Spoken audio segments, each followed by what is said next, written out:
What's up, guys? This is your boy Namek. So I want to let y'all in on what I do when I'm not at the racetrack, or at least on the weekends. I got a day job and whatnot. So one of the things I like to do is ride this thing. It's a 2017 CRF 250L. That's the street legal version of Honda's line of dirt bikes. It's what a lot of people call the dual sports.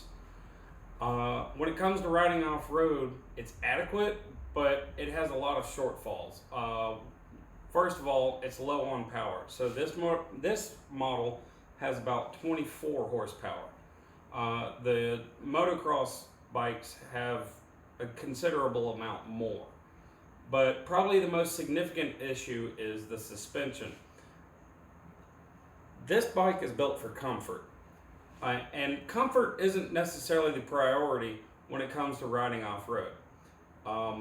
This bike is great kind of all around. It can be ridden on the road, it can be ridden in the dirt, it can do a little bit of jumping. It's not great for jumping. Don't jump it. But this bike is pretty good all around as far as if you want something that can do a lot of things. When it comes to the dirt, it's a lot better to sacrifice some of the creature comforts for performance, especially when you go to what's called an adrenaline park like Durham Town, which is where I've been going recently. So my plan is I'm not going to get rid of this bike. This bike isn't going anywhere. But my plan is to go buy a 2022 Honda CRF 250R. It has this bike, the L, has about 24 horsepower. The R, which is the motocross version, has about 39 horsepower, which doesn't sound like a big difference, especially when you consider I'm the kind of guy that grew up riding crotch rockets, which were anywhere from 125 to 200 horsepower. That sounds like a lot, and it is, especially for a motorcycle. But when you go down to 24 to 39 horsepower, like I'm talking about with the dirt bikes, it's a totally different animal. You don't need 200 horsepower in the dirt. I mean, people are bragging about 66, 67 horsepower in the dirt, and those are the 450 guys. You don't need that much horsepower. Honestly, you can't get that much horsepower to stick in the dirt anyways. Especially when you start talking about 200 horsepower in the dirt. That's insane. So don't get caught up on the horsepower numbers. You will, depending on who you are, you'll probably have more fun on a bike like this than you will on a crotch rocket. And in my opinion, it might actually be a little safer because you don't have to deal with traffic. But don't get caught up on the horsepower numbers because it's really not that relevant. I mean, it is when you start comparing this dirt bike to that dirt bike. But when you compare a crotch rocket to a dirt bike, the numbers don't mean anything. Totally irrelevant. The fact that the crotch rocket has 200 horsepower, it can't do a damn thing in the dirt, honestly.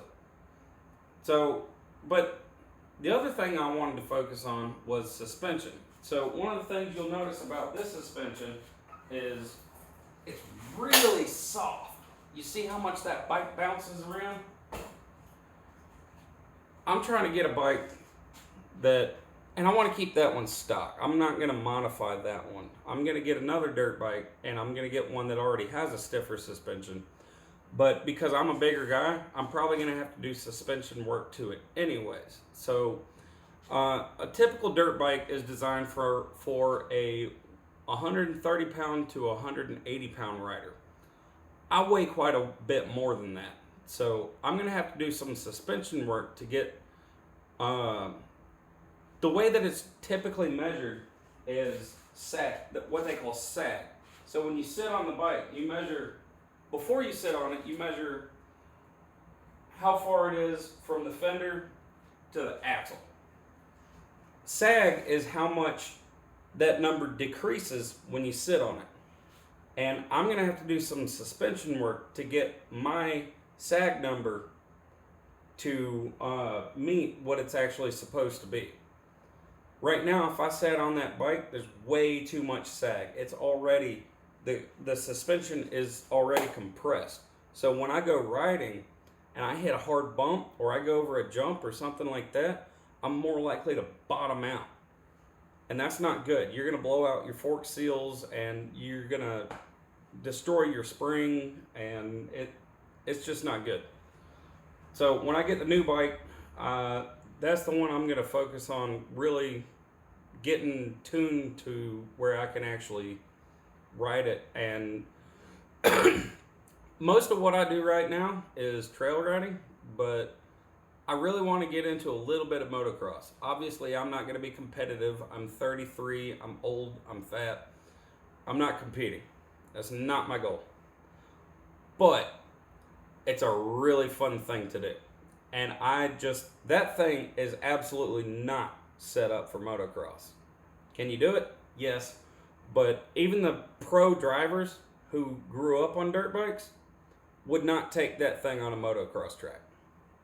So I'm going to get a bike that's a little more suited to doing the things that I want to do. And honestly, my skill level isn't quite there yet, but I'm working on it. Honestly, I think I'm doing pretty good considering I've only been riding about 2 months. And I try to go out as much as I can. I threw the jersey on for the video, but I actually didn't go out this weekend. So hopefully in the future, I can get my GoPro set up. I've got a couple of them laying around here somewhere. But I hope to bring y'all more content. I know I keep saying that and then dipping out for a while. But yeah, so I'm going to keep doing the race car thing. That's for sure. I hadn't sold any of them. So yeah, we'll just see where we go from here. Anyways, I appreciate y'all being here. Love you. Bye.